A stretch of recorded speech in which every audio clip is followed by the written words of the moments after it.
ये कृषि काले कानूनों के खिलाफ जिसने सबसे पहले किसानों के साथ जाके खड़ के इनका साथ छोड़ा, मंत्रिमंडल छोड़ा, आज वो काले कानून लाने वाले भी बोलेंगे और काले कानूनों के खिलाफ जिनका फर्ज बनता था कि वो इसके लिए लड़े, जो वॉकआउट करके भाग गए थे, वो भी बोलेंगे। लेकिन जिसने किसानों का साथ दिया, आज उनको ये हाउस में बोला जा रहा है कि वो बोल नहीं सकते। तो मुझे इस बात का खेद है, लेकिन शुक्रिया करती हूँ कि आपने मौका दिया। मैडम, जो सरकार कहती है कि किसान की आय दुगनी करेगी, लेकिन इस बजट में जो 2019 में किसान को 5.5% उस बजट में एग्रीकल्चर का हिस्सा होता था, आधा रह गया 2026 तक, तो इससे कैसे डबल होगी? जो फर्टिलाइजर की सब्सिडी को एक ही साल में 12,500 फर्टिलाइजर की सब्सिडी हटा के किसान के ऊपर बोझ डालता है, वैसे डबल कैसे होगी?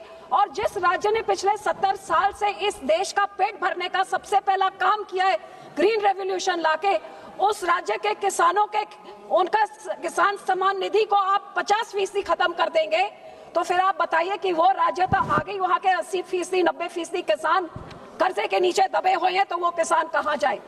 600 किसानों ने आत्मा खुदकुशी उनकी यहाँ पे उन्होंने अपना जान समर्पण करी इस काले कानूनों के खिलाफ, लेकिन इस सरकार ने उनके हक में एक शब्द नहीं कहा। अफसोस ये बात है कि आज पंजाब की बेइंसाफी वैसे ही चल रही है। पहले हमारा पानी रिपेरियन प्रिंसिपल, जो हमारा पानी सबसे पहले हमारा हक बनता है, रवि ब्यास वाटर, वो आपकी कांग्रेस सरकार ने खींच के आपके हरियाणा और राजस्थान को दे दिया, और पंजाब के लोगों का ना पीने का पानी ना किसानी का पानी रह गया। और ये अब SYL का नहर आप लोग सब जोड़ के बनाना चाहते हैं, बचा कुचा पानी मिल जाना चाहते हैं। हमारे डैम जो हमारे पानी के ऊपर, हमारे जमीन के ऊपर हमारे लोगों को हटा के हमारे जो डैम बने, वो इन लोगों ने 2021 में ऐसे कानून लाए कि BBMP के बोर्ड में से पंजाब का हिस्सा ही सारा, नुमाइंदगी सारी हटा दी, और फिर जब बारिश होती है तो डैम खोल के पूरे पंजाब में तबाही फैलाई जाती है। जब पानी कम होता है दूसरे राज्यों को दिया जाता है। ये कहाँ का इंसाफ है? मैडम, इसी तरह मैं आज यही बेनती करना चाहूंगी कि ये जो हिस्टोरिक बेइंसाफी हमारे साथ चल रही है, ये सारे बेइंसाफी खत्म किया जाए। पंजाब में 2025 में 40 साल का सबसे बुरा वहां पे ओथे हड़ आया। अब मेरे से पहले जो बात कर रहे थे यहाँ पे आम आदमी के, और ये सारे जने आप लोग, इधर सरकार ने उधर जाके फ्लड टूरिज्म, 20 मंत्री वहां पे गए, पर वहां पे 12,500 करोड़ कहते हमने SDRF दिया है। एक नवा पैसा किसी को नहीं, एक ध्वनि किसी को नहीं मिली। तो जो 12,500 करोड़ ये आम आदमी पार्टी से खा गई है, तो आपने कौन सी इंक्वायरी बैठाई है और कहां आप इंश्योर कर रहे हैं कि वो पैसा उनको मिले? आज मैं यही बेनती करती हूं कि सबसे पहले हमारी मांग यही है कि किसानों की MSP, स्वामीनाथन फॉर्मूला, C2 + 50% सारों की मांग है, आप उसके बारे में आप बात करिए। उसके बाद मैं ये बात मांग करती हूँ कि पंजाब को अपने पानियों का पूरा हक दिया जाए, रिपेरियन प्रिंसिपल्स फॉलो की जाए, restore full right of Punjab on riparian principle over our waters. BBMP में जो हमारा मेंबर हटा दिया उसको एक बार आप रिस्टोर करिए, ताकि पंजाब के ऊपर ना फ्लड होए, ना उसका पानी उससे चोरी किया जाए। और तीसरी बात, जिसके कारण BBMP जो दिल्ली बैठे अफसरों ने पंजाब को बाढ़ से सारा मैन मेड ट्रेजेडी हुई थी, उसके खिलाफ एक्शन किया जाए, इंक्वायरी की जाए और एक्शन लिया जाए। एंड थर्डली, एक जुडिशियल इंक्वायरी बैठाइए। वो 12,500 करोड़ जो आपने दिया, आपके प्रधानमंत्री ने एक टुपका 1600 करोड़ का दे दिया, एक ध्वनि नहीं मिली, वो पैसा कहाँ गया, वो आम आदमी कहाँ खा गई, उसकी इंक्वायरी बैठाइए। मैडम, लास्टली, आप यहाँ पे सब जानते हैं ईरान का जंग चल रहा है। हमारे पंजाब की बासमती सबसे बड़ी क्वांटिटी में ईरान जाती है। 4 लाख करोड़ का कागज सब फंसा पड़ा है, करोड़ों का किसान का नुकसान। एक तरफ बाढ़ से वो मर रहा है, दूसरी तरफ MSP नहीं मिल रही, और थोड़ा बहुत जो कमाता है वो उधर फंस गया। क्या मंत्री जी बताएंगे कि उनके लिए क्या कर रहे हैं? यूरिया की किल्लत हर साल आती है, वहीं से यूरिया इंपोर्ट होता है। अब आने वाले फसल के लिए जब यूरिया चाहिए होगा, इनका क्या रोड मैप है? इन चीजों पे चर्चा करेंगे कि बड़ी बड़ी घोषणाएं करेंगे कि किसान की आय दुगनी हो गई है, ऐसे हो गई, वैसे हो गई। किसान रोज खुदकुशी करके मर रहा है, उसको अपना हक नहीं मिल रहा। और पार्लियामेंट में जिस राज्य के सबसे ज्यादा योगदान अन्न भंडारण में 40% जिस पार्टी का है, उस राज्य का है, उस राज्य के ही एक MP को बोलना ना दिया जाए, इससे और कोई बहुत दुख की बात नहीं। पंजाब में बाढ़ आई, लेकिन दोनों सरकारों में से केंद्र और पंजाब सरकार किसान के, मजदूर के, अफेक्टेड लोगों के साथ नहीं खड़ी हुई। इसलिए मैं स्ट्रॉन्ग प्रोटेस्ट रजिस्टर करवाना चाहता हूं और सरकारों से बेनती करना चाहता हूं कि यहाँ सरकार बैठी है कि आप अभी भी समय है, उसके बाद की 4 फसलें भी मौसम के कारण खराब हुई, कभी 25% लॉस हुआ, कभी 50% लॉस हुआ, इस बार भी झाड़ कम आया, तो सरकार सही करने के लिए उनको मुआवजा दे, ये मेरा निवेदन है। पंजाब के गोदाम चावल से भरे पड़े हैं, लेकिन अभी शैलरों में चावल पड़ा है, वो उठाया नहीं जा रहा, उसको उठाओ। आगे अभी गेहूं का सीजन आ गया है, उसको लगाने के लिए कोई जगह नहीं। आड़तियों की समस्या मैं आपके सामने रखना चाहता हूँ। 2018 तक 2.5% आड़तियों को कमीशन मिलता था। उस समय उनका कमीशन एमएसपी के अनुसार 46 रुपये बनता था। उसके बाद बढ़ाया नहीं गया, आज तक नहीं बढ़ाया, अब जाकर 50 रुपये किया है। लेकिन मेरा निवेदन है कि उनका जो हक बनता है, जो अदरवाइज भी ये स्टेट सब्जेक्ट है, स्टेट ने तय करना होता है, लेकिन आपने आज तक उनका सही एक तो बकाया दो और आगे से 2.5% के हिसाब से उनके पैसे मिलने चाहिए। और इसी के साथ मैं आपसे निवेदन करना चाहता हूं कि जो फसल बीमा योजना है उसको इस तरीके से जो उसमें खामियां पूरी करो कि गाड़ी का एक्सीडेंट हो जाए, एक बम्पर टूट जाए तो उसके भी पैसे मिलते, लेकिन यहाँ 75% तक जब तक लॉस नहीं होता तो पैसा ही नहीं मिलता। हर बार जितना लॉस होता उतना मिले उसको, और आग लग जाए तो कोई प्रावधान नहीं है उसमें। सो बहुत सारी खामियां हमारी कमेटी ने, एग्रीकल्चर कमेटी ने भी दी हैं, उन सबको इसमें इंक्लूड करना चाहिए। इंडिया को किसान ने भंडार दिए अन्न के, सक्षम कर दिया, फूड सिक्योरिटी दे दी, लेकिन खुद जो किसान है, जो खेत मजदूर है, उसकी इनकम की कोई सिक्योरिटी नहीं। देश में अनाज के भंडार पड़े हैं, लेकिन किसान है जो घर में उदास बैठा है। माननीय चेयरमैन जी, मैं आपसे निवेदन करना चाहता हूं कि हर साल देश का जो बजट आता है उसमें जो एग्रीकल्चर का शेयर है वो परसेंटेज वाइज हर साल घट रहा है। 22-23 में 3.14% था, 23-24 में 2 सावन रह गया, और अब 26-27 में आकर 2.44 रह गया। हर साल के केंद्र के बजट में जो एग्रीकल्चर का शेयर है वो कम हो जाता है, और ऐसे ही 22-23 में से आज तक बजट है जो 35% 94% बढ़ा, 35% 94%, लेकिन उसमें एग्रीकल्चर का हिस्सा सिर्फ 5% बढ़ा।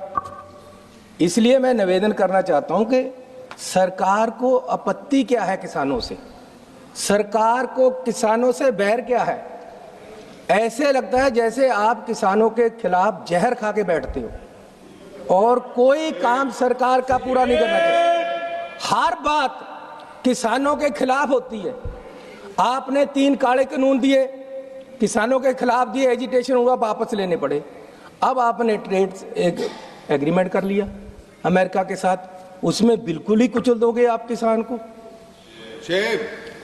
ऐसी मैं पहले तो आपको बोलना चाहता हूं कि ये आपने एग्रीमेंट किया है, देश के लिए किया है, देश को बताओ तो सही।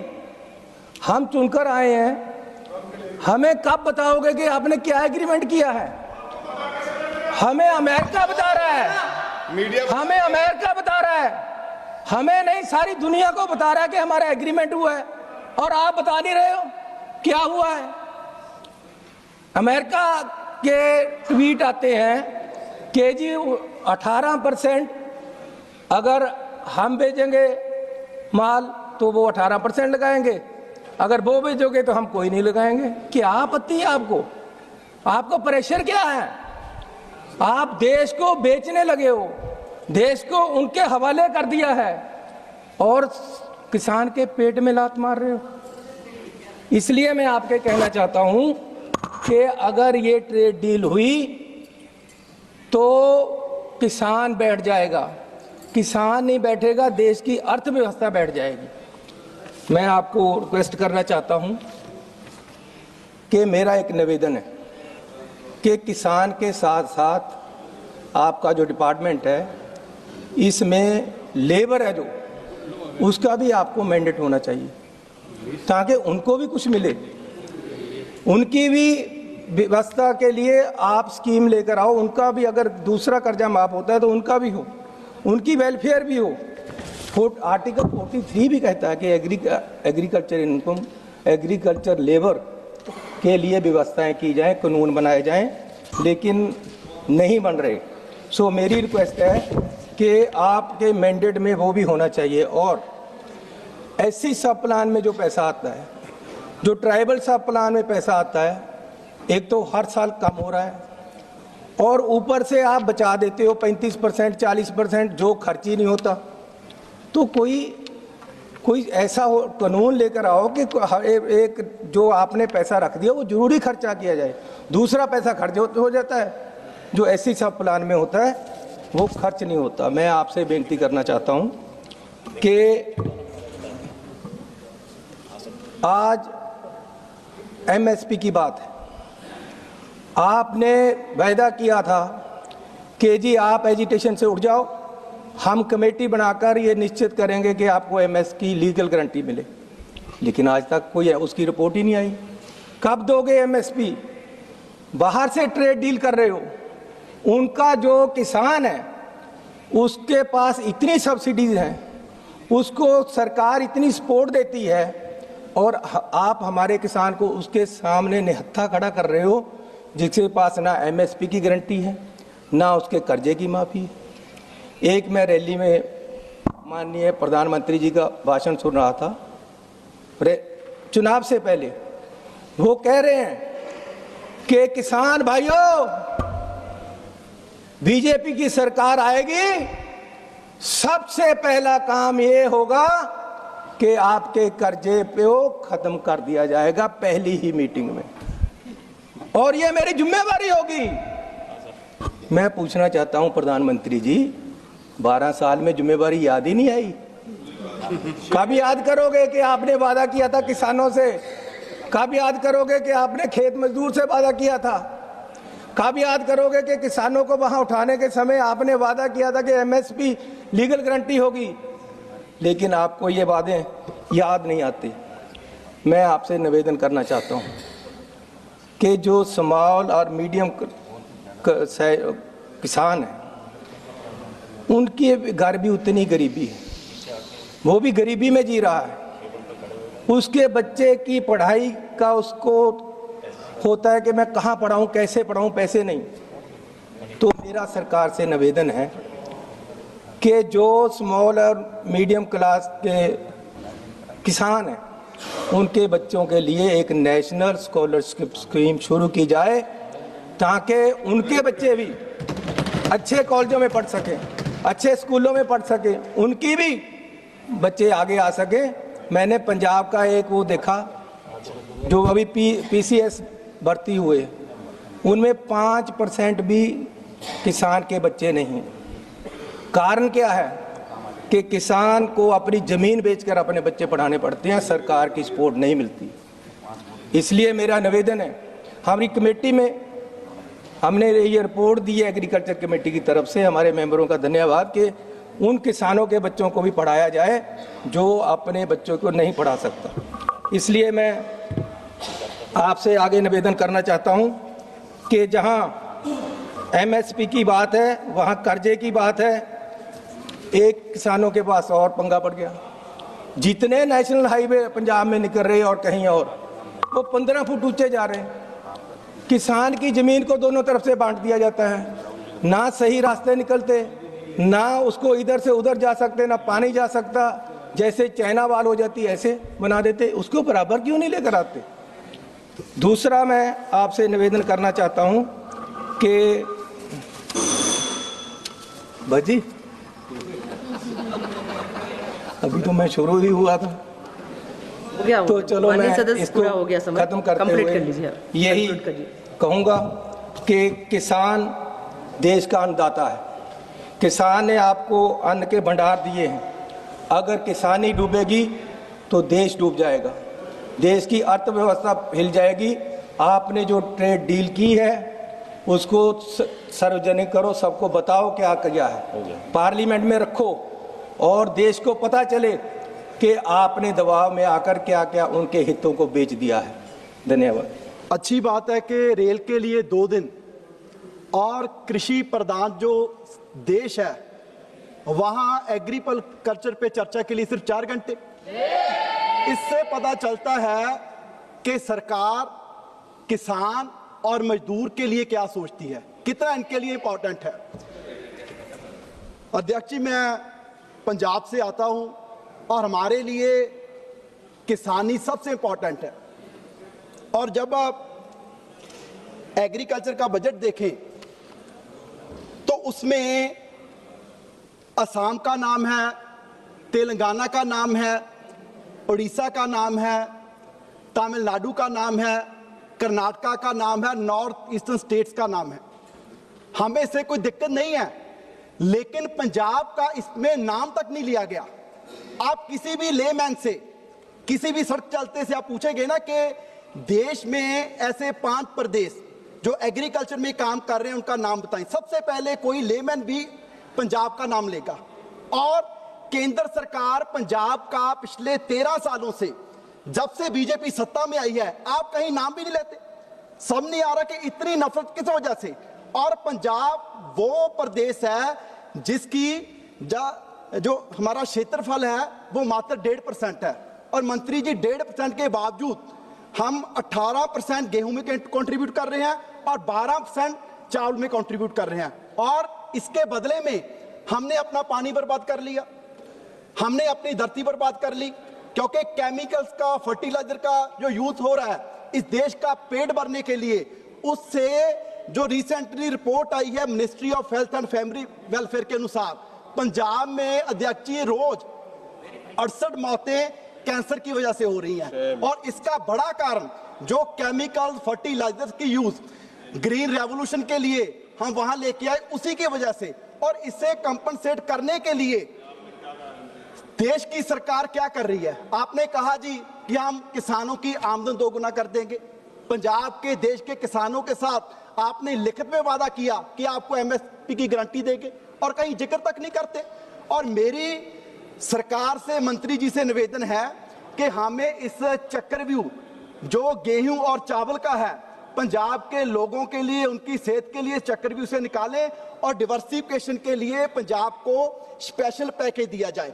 और इसके अलावा, क्योंकि किसानी तो पहले ही सरकार का पता है कि एजेंडे में नहीं है, आपने जो इंडिया यूएस एग्रीमेंट की है, यहां पर पहले भी हमारे जो माननीय सांसद हैं उन्होंने जिक्र किया। अध्यक्ष जी, अमेरिका में जो एवरेज सब्सिडी मिलती है किसान को वो 27 लाख है और हमारे भारत में सिर्फ 6,000।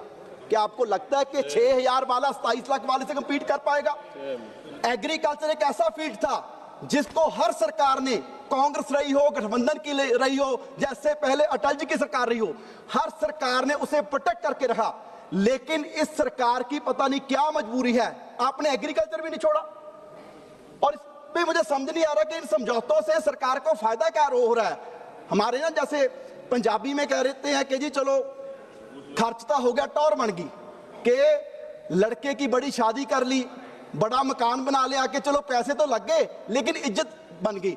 अमेरिका आपको आर्थिक तौर पे भी ठोक रहा है और दूसरी तरफ आपको रोज पूरी दुनिया के सामने बेइज्जत भी कर रहा है। वो डिक्टेट करता है कि आप रशिया से तेल लेंगे या नहीं लेंगे और कहता है जी 1 महीने के लिए ले लीजिए। तो हमें फायदा क्या हो रहा है इस एग्रीमेंट का? तो मेरा सरकार से निवेदन है कि भारत के किसानों के लिए इस एग्रीमेंट को तुरंत रद्द किया जाए। और दूसरा, मंत्री यहां बैठे हैं, पंजाब का 8500 करोड़ रुपया आरडीएफ का रोक रखा है। उसके लिए कह रहे हैं जी कि जो पिछले 5 साल, बस 1 मिनट, कांग्रेस की सरकार थी, उन्होंने आरडीएफ का मिसयूज किया, इसलिए हमने रोक लिया। मंत्री जी, गलती उन लोगों ने की और जो समय के मुख्यमंत्री थे वो आज बीजेपी में हैं। गलती बीजेपी वालों ने की, आपकी पार्टी में है, आपने दंड लगाना उनको लगाइए ना, कैप्टन अमरिंदर सिंह को। उसकी वजह से पंजाब के किसानों का जो उनकी फसल से आरडीएफ का पैसा काटा जा रहा है उनको क्यों दंड दिया जा रहा है? सो मेरा निवेदन है कि पंजाब का 2500 करोड़ रुपया वो पंजाब को दिया जाए। और लास्ट में अध्यक्ष जी पंजाबी साडे कहंदे है कि आड़तीए ते जिहड़े किसान आ उनदा 9 मास का रिश्ता है। 2.5% कमीशन सी आड़तियां दा, जो फसल है उसका 2.5%। आपने 46 से बढ़ा के इतना संघर्ष करके बावजूद 50 कर दिया। सो मेरा सरकार से, मंत्री से निवेदन है कि उनका कमीशन है वो फिर से 2.5% किया जाए ताकि जो हमारा मंडियों का सिस्टम है वो मजबूती से चल सके। सो लास्ट में इतना ही कहूंगा कि पंजाब को डिवर्सिफिकेशन के लिए कुछ स्पेशल पैकेज दिया जाए, आरडीएफ का पैसा हमारा वापस दिया जाए और जो एमएसपी की गारंटी का वादा किया था वो गारंटी पंजाब के देश के किसानों के साथ पूरी की जाए।